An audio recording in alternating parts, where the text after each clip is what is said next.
Hey guys, my name is Matimio, and it is a sad day in Battlefield 4 because right now in the CTE, DICE is currently in the process of nerfing the SRAW hard, like almost into oblivion. And so what I wanted to do was talk about the adjustments that DICE has already made to the SRAW on the CTE, the things that we can already test out, and go over the reasons why I feel like these changes are pushing things too far, and while I wouldn't say that it's useless, it will still function as a mediocre long-range rocket to take out enemy vehicles, it is clearly nowhere near as powerful as it was. And so the biggest tweak that they've made to it is its turn speed. To give you a clear picture of the difference, here is normal vanilla Battlefield, what everyone is playing right now if you're not on the CTE. It has that clear arch. This is the fastest that it can turn. Essentially, the way that I was able to create this scenario is I fired the rocket directly above, I reloaded the SRAW, and then I pointed directly back down at the ground. And so it's going to go straight up and then hopefully straight back down, and this is the tightest turn radius that the SRAW can make. To give you a comparison, here is the CTE version of the SRAW. It is a night and day difference. It is like a lofty rainbow up in the sky before it explodes. Like, it doesn't even reach the ground, while the other one has no problem basically landing exactly where you fired the rocket. And this transitions very nicely into the other change, and that is that the SRAW doesn't travel as long anymore. And the result of this, quite clearly, is that if you were lining up a shot on a vehicle that is way off on another capture point, you line it up, it's about to slam directly into the side of the vehicle, you may be out of luck simply because it doesn't have the range that it did in the past. Not only that, but they're also reducing its damage against laser-designated targets for whatever reason, alongside increasing its blast radius, which is nice, but reducing its blast damage. And so essentially what all of these changes accumulated accomplish is that it's still going to be fine at taking out tanks. I mean, having the turn radius reduced is not really going to have a lot of an impact on taking out slow-moving targets like infantry and vehicles and things like that. Nothing is really going to change in that department, but now it is going to suck and be a nightmare at trying to use this at taking out helicopters. And so in my eyes, the SRAW has always been a high skill but high risk reward type of weaponry. Sure, you have the capabilities of taking out helicopters. It is going to take a lot of time and practice to get to the point where you're able to do that consistently. It is a highly skillful weapon, but the entire time that you're flinging these things through the air, you're also leaving yourself incredibly exposed. The SRAW, you have to remember, has a very slow travel speed, and that slow travel speed basically forces you to sit there throughout the entire flight time to ensure that you hit your target.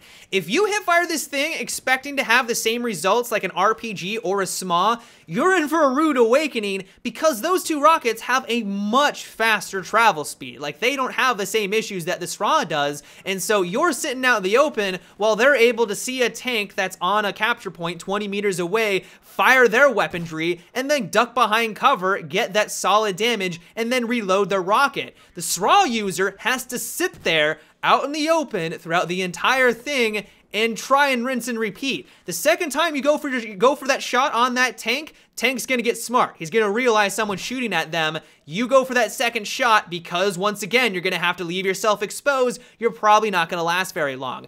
And so I guess the point that I'm trying to get across is that in its current state, because of this high risk reward type of system that is just inherent in the SRAW, I feel like it's relatively well balanced. Sure, it has the capability of performing these amazing feats, being able to snipe helicopters across the map if you know what you're doing and you've invested an incredible amount of time into mastering these things, but at the same time, it also comes with a lot of drawbacks and some pretty heavy disadvantages. But with that out of the way, now I wanted to get into the nitty-gritty of going over why I think that all of these adjustments that they've made on the CTE don't really make a whole lot of sense and honestly are just pushing things way too far.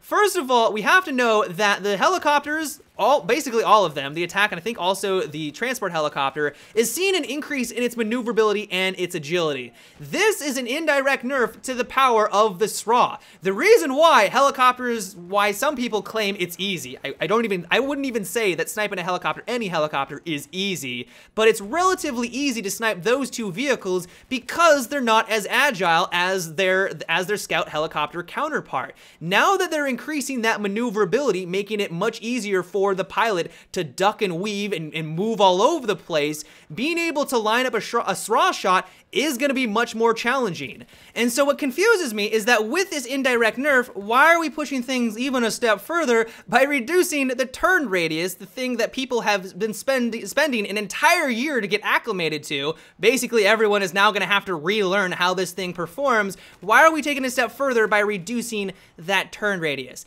In my eyes, the best way of handling it would have been just to wait and see how the chips would fall and figure out if that new dynamic was the sweet spot. I cannot wait for the helicopters to get the buff. I think that is going to be a phenomenal addition into the game, but I don't think that pushing it a step further, making an even a larger adjustment to the SRAW and air vehicles was needed. Like, I think that that is going way too far into Nerf bat territory. Another adjustment that doesn't make a whole lot of sense to me, granted it's not game-changing, it's not going to break the SRAW, is reducing its range.